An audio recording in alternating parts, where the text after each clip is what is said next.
Estás perdiendo años de tu vida frente a una pantalla apagada o mirando el techo mientras el peso de lo que tienes que hacer te aplasta el pecho. No es que seas una persona floja ni te falta disciplina, es que tu cerebro está tratando de salvarte de un peligro que solo tú sientes. Seguro te ha pasado que tienes una entrega importante y de repente te entran unas ganas locas de limpiar el horno o de organizar los cables de la televisión. Todos hemos pasado por ese momento donde el reloj avanza de forma cruel mientras nosotros seguimos atrapados en un círculo vicioso de culpa y parálisis total.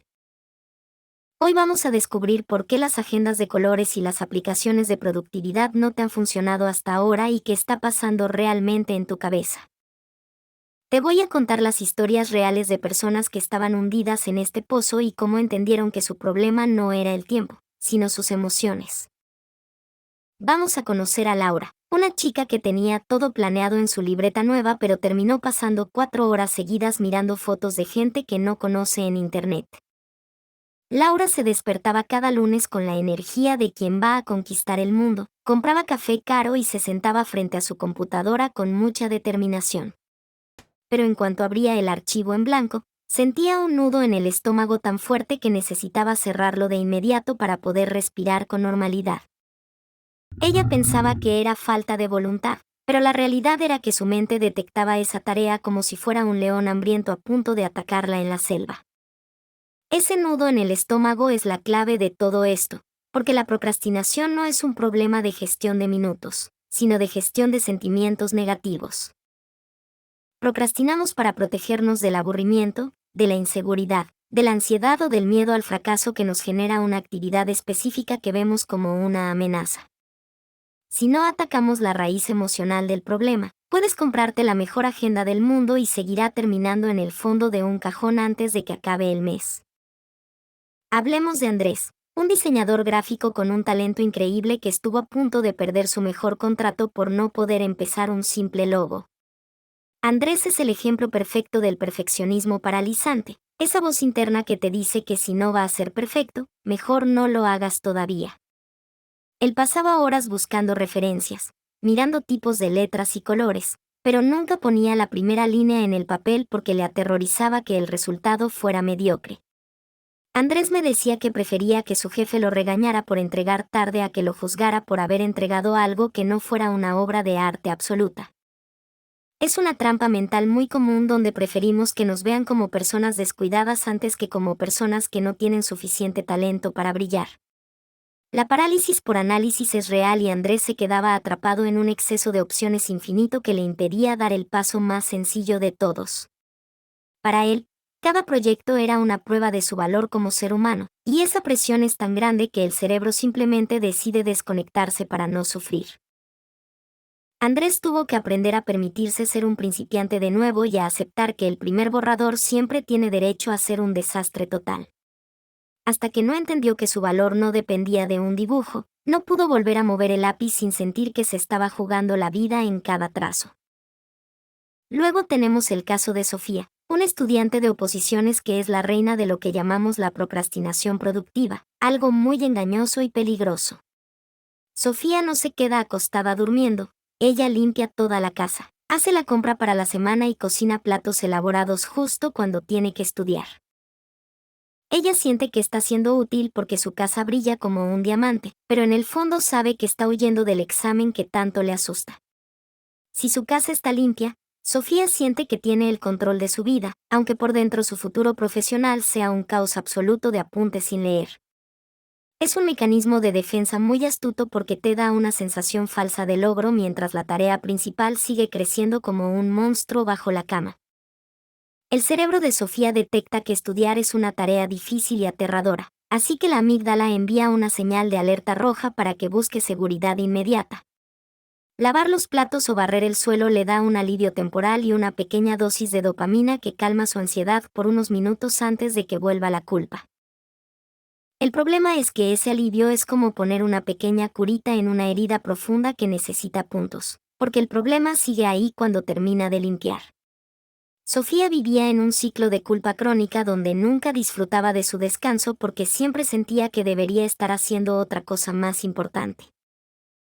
Para entender por qué nos pasa esto, Tenemos que ver qué ocurre dentro de nuestra cabeza en esos momentos de máxima tensión y parálisis total. Hay una batalla constante entre dos partes de tu cerebro que no se ponen de acuerdo sobre qué es lo mejor para ti en este momento. Por un lado tienes el sistema límbico, que es la parte más antigua y animal de tu cerebro, y que solo busca el placer inmediato y evitar el dolor. El sistema límbico es ese niño pequeño que quiere comer dulces ahora mismo y no le importa si mañana le va a doler la panza por haber comido de más.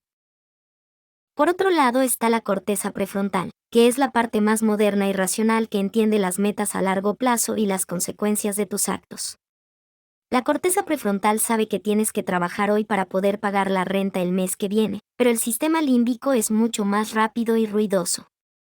Cuando te enfrentas a una tarea pesada, el sistema límbico gana la pelea casi siempre porque nos ofrece una reparación inmediata del estado de ánimo. Elegimos sentirnos bien ahora mismo viendo un video de gatitos en lugar de sentirnos mal trabajando, aunque sepamos que después nos vamos a arrepentir. Hay un concepto muy interesante llamado continuidad del yo, que explica por qué tratamos a nuestro yo del futuro como si fuera un completo extraño. Cuando dejas algo para mañana, tu cerebro siente que ese tú del mañana es otra persona diferente que mágicamente tendrá más energía y ganas de trabajar. Le cargamos todo el peso a ese extraño del futuro mientras nosotros nos quedamos con la comodidad del presente, sin darnos cuenta de que nosotros somos ese extraño. Pasemos a la historia de Ricardo, un empleado de oficina que posterga informes esenciales no por miedo, sino por una desconexión total con lo que hace. Ricardo no es vago, pero pasa horas mirando el correo o ajustando celdas en un Excel que no sirven para nada realmente importante en su vida. Él se dio cuenta de que su procrastinación era en realidad un síntoma de que su trabajo no tenía ningún sentido ni resonaba con sus valores personales. A veces no avanzamos porque nuestra mente sabe que lo que estamos haciendo no nos lleva a ninguna parte que realmente nos interese visitar. El agotamiento emocional o burnout se disfraza muchas veces de pereza, pero es simplemente tu cuerpo diciendo que ya no tiene combustible para seguir. Ricardo sentía que cada informe era una pérdida de tiempo y su cerebro se negaba a gastar energía en algo que consideraba inútil para su supervivencia. Muchas veces nos castigamos por no ser productivos en cosas que odiamos, sin darnos cuenta de que la falta de ganas es una señal de que algo tiene que cambiar. Si estás en un lugar donde no quieres estar, es normal que tu mente intente escapar por cualquier ventana digital que encuentre a su alcance en ese momento. Ahora quiero que hablemos de Elena, una emprendedora que estaba atrapada en un ciclo de autodesprecio constante por no avanzar en su proyecto. Elena se despertaba tarde, se sentía mal por ello, se decía a sí misma que era un desastre y ese mismo estrés la hacía volver a procrastinar para no sufrir. Ella pensaba que si se gritaba internamente y se trataba mal, lograría motivarse para trabajar más duro, pero el efecto era exactamente el contrario. Castigarte por haber perdido el tiempo solo genera más ansiedad, y como ya sabemos, la ansiedad es el combustible principal de la procrastinación. Elena tuvo que aprender lo que llamamos la autocompasión radical, que no es ser blando con uno mismo, sino ser lo suficientemente inteligente para perdonarse. Ella me confesó que aprender a perdonarse por haber perdido toda la mañana fue lo que finalmente le permitió salvar la tarde y ser productiva. Si rompes el ciclo de la vergüenza, bajas tus niveles de cortisol y tu cerebro deja de ver la tarea como un castigo divino para verla como algo realizable. La culpa es una emoción muy pesada que te deja sin fuerzas para actuar, mientras que la aceptación te da el espacio mental necesario para dar el primer paso. Después de escuchar todos estos testimonios, te estarás preguntando cómo puedes empezar a salir de este agujero negro hoy mismo de forma práctica.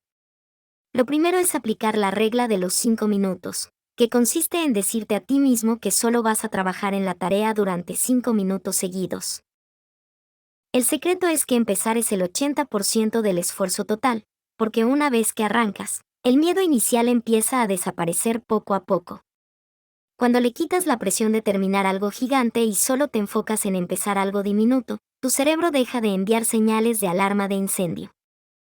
Otra técnica vital que aprendieron nuestros protagonistas es la de dividir la gran montaña de trabajo en pequeños guijarros que puedas recoger con la mano. No intentes escribir un libro entero, intenta escribir solo 3 frases que tengan sentido sobre un tema que te guste o que conozcas bien. No pienses en limpiar toda la casa. Piensa solamente en recoger los calcetines que están tirados en el suelo de tu habitación ahora mismo. Al desglosar las tareas que nos generan emociones fuertes en acciones mecánicas muy simples, logramos engañar a nuestra amígdala para que nos deje trabajar. Recuerda siempre que debes gestionar tus emociones antes de intentar gestionar tus horas de trabajo en una hoja de papel o en una aplicación. Antes de abrir la computadora, tómate un momento para identificar qué sientes exactamente frente a esa tarea que tanto te cuesta empezar a realizar. ¿Es miedo a quedar mal? ¿Es aburrimiento puro? ¿Es que no sabes por dónde empezar y te sientes perdido en un mar de dudas constantes? Ponerle nombre al sentimiento le quita gran parte de su poder sobre ti, porque lo convierte en algo concreto que puedes manejar en lugar de un monstruo invisible. Acepta que la procrastinación es una respuesta humana muy natural ante la vulnerabilidad y que no te convierte en una mala persona ni en un fracasado. Tu valor como ser humano no depende de cuántas cosas taches de tu lista de pendientes al final del día, aunque la sociedad nos diga lo contrario. Pero tu paz mental sí depende de que seas honesto contigo mismo sobre lo que estás sintiendo y de que dejes de pelear contra tu propia naturaleza. Reconciliarte con la acción significa entender que a veces vas a tener miedo y que está bien actuar con ese miedo sentado justo al lado tuyo. No esperes a tener ganas de hacer las cosas, porque las ganas muchas veces aparecen después de que ya hemos empezado a mover las manos con esfuerzo. La próxima vez que te encuentres mirando el techo o navegando sin rumbo en el teléfono, no te insultes ni te digas que eres una persona vaga. Respira profundo, reconoce que estás asustado o cansado, y prométete que solo vas a dedicarle 2 minutos a la tarea más pequeña que tengas delante. Te vas a sorprender de lo que puedes lograr cuando dejas de ser tu propio juez más severo y empiezas a ser tu mejor aliado en esta batalla diaria.